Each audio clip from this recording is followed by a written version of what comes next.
જય માતાજી મિત્રો. સંજયભાઈની છેલ્લા 2.5 વર્ષથી સંજયભાઈ કોમામાં છે. આ સંજયભાઈના પપ્પા છે બાપભાઈ. સંજયભાઈની ઉંમર કેવડી થઈ? 13 વર્ષની છે મિત્રો. જયારે 11 વર્ષનો સંજય હતો ત્યારે એક્સિડન્ટ થયું હતું, ત્યારનો કોમામાં છે. અત્યારે આ 3જું વર્ષ હાલે છે મિત્રો. અને આપણા ગ્રુપ તરફથી લગભગ 90,000 જેવી સહાય કરેલી છે અને 6 મહિનાનું કરિયાણું પણ આપેલ છે. સંજયનો ખર્ચો રોજનો 500 રૂપિયા જ્યુસનો છે મિત્રો.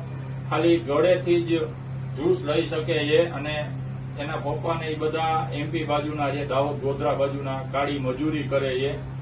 જો તમારે ફૂલ નહીં તો ફૂલની પાકડી દેવી હોય તો તમે મારો કોન્ટેક્ટ કરી શકો છો મિત્રો. હું કોમેન્ટ બોક્સમાં મારા નંબર લખીશ.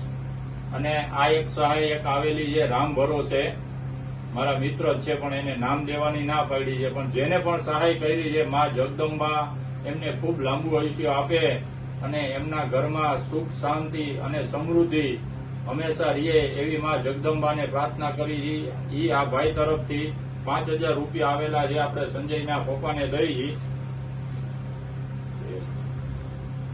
ગણી લ્યો 5,000 છે મિત્રો. તમારે કઈ સહાય કરવી હોય તો તમે મારો કોન્ટેક્ટ કરી શકો છો.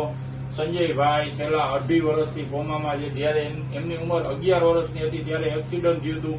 આમ તો બધું કમ્પ્લીટ થઈ ગયું છે. ડોક્ટરે કીધું છે કે કોમામાંથી ગમે ત્યારે બહાર આવે, પણ છેલ્લા 2.5 વર્ષથી આમણમ પથારી વર્ષ છે સંજયભાઈ. અને ખાલી ગળેથી જ્યુસ લે છે. રોજનો ખર્ચો 500 રૂપિયાનો છે મિત્રો. તમારે કોઈ સહાય કરવી હોય તો તમે મારો કોન્ટેક્ટ કરી શકો છો.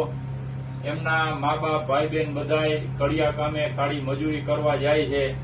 તો ફૂલ નહીં તો ફૂલની પાકડી સંજયભાઈને મદદ કરવા વિનંતી. જય માતાજી.